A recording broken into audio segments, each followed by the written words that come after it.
Hello everyone, welcome back to another new video.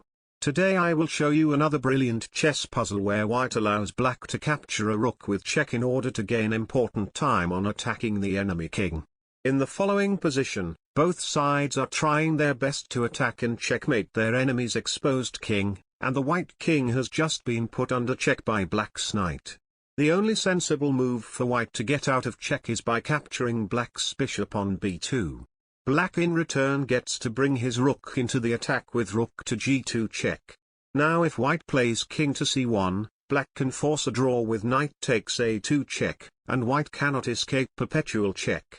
It seems that a draw would be the correct result in such a position, but white shows that this is not the case by playing the brilliant rook sacrifice rook to d2, allowing black to capture the rook with check.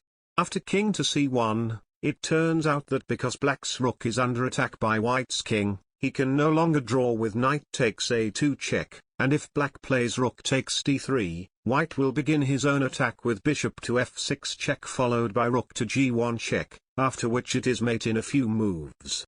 Therefore, black plays rook to g2. After bishop to f6 check, rook to g7 is met by queen takes h7 checkmate, so black is forced to play king to g8. Now, however, it seems that white's attack is stopped, but white hits black back into reality with the powerful sacrifice bishop takes h7 check, and it turns out that if the bishop is taken, white can play queen takes c8 checkmate.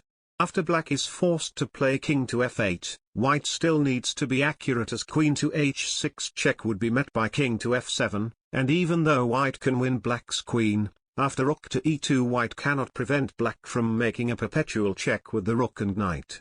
Instead, white must play bishop to g6 immediately, and now after knight takes a2 check king to b1 knight to c3 check, white can capture black's knight with bishop takes c3. Since taking back the bishop would be met by queen to h8 check king to e7 rook to e1 check followed by mate in a few moves, black must sacrifice the rook back with rook takes g6. After queen takes rook, pawn takes bishop, both sides still have a very exposed king, but white has the move, and by playing rook to g1 with threats of queen to h6 check, white's attack crashes through first. After queen to f7 queen to h6 check king to e7, white can win black's queen with rook to g7, and the resulting queen versus rook endgame is another easy win for white. If you want to see more brilliant chess tactics, be sure to like and subscribe for more. I will see you all in my next video. Goodbye.